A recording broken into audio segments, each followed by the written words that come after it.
Dans cette vidéo, nous allons démontrer un résultat fondamental en géométrie qui concerne la somme des angles d'un triangle.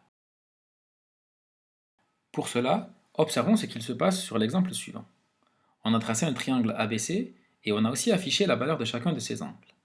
On constate alors que la somme de ces trois angles vaut 180 degrés et que cela reste vrai même en déplaçant les points A, B et C pour obtenir un autre triangle. On peut alors formuler la conjecture suivante. La somme des angles d'un triangle vaut 180 degrés.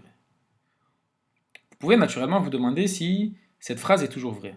En effet, même si on a déplacé les points sur la figure précédente, on n'a pas tracé tous les triangles possibles et imaginables, mais seulement quelques-uns au final. D'où l'importance de démontrer que cette phrase est vraie pour n'importe quel triangle. Pour mieux suivre la démonstration, voici une figure générique afin de bien visualiser les différentes étapes de la preuve. C'est parti. Considérons un triangle quelconque ABC et la parallèle à la droite BC qui passe par le point A. Je vais la représenter en jaune. Sur cette parallèle, je place alors les points M et N comme sur la figure. La première étape de la preuve, ça va être de montrer deux égalités d'angles. Montrons tout d'abord que les deux angles marqués en rouge, ici et là, sont égaux. Pour cela, on remarque que les droites MA et BC sont coupées par la séquente AB et que cela forme deux angles alternes internes, ABC et MAB.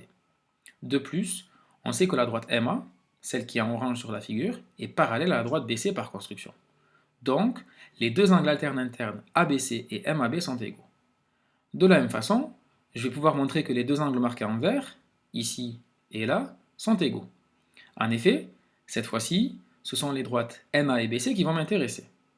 Celles-ci sont coupées par la séquente AC en formant deux nouveaux angles alternes internes, ACB et CAN. Ces deux droites, NA et BC, sont là aussi parallèles. Souvenez-vous que la droite NA, c'est aussi la droite en orange sur la figure. J'en déduis que les angles ACB et CAN sont aussi égaux. Passons à l'étape suivante. J'en profite au passage pour marquer en bleu sur la figure l'angle BAC car il va être utile dans la suite de la preuve. Dans cette étape, je vais m'intéresser à la somme des trois angles du triangle ABC. D'après l'étape précédente, je vais pouvoir remplacer dans cette somme l'angle ABC par l'angle MAB. En effet, ces deux angles sont égaux. Et de la même façon, je vais pouvoir remplacer l'angle ACB par l'angle CAN. J'obtiens alors cette nouvelle somme qui n'est rien d'autre que l'angle MAN ici en jaune sur la figure. Or, cet angle, je sais que c'est un angle plat, car les points M, A et N sont alignés dans cet ordre. Il vaut par conséquent 180 degrés. Pour conclure, je peux donc dire que la somme de départ, celle des angles du triangle ABC, est égale à 180 degrés. Cela termine la démonstration. Dans le triangle ABC, la somme des angles vaut bien 180 degrés. Je voudrais maintenant ajouter une petite remarque.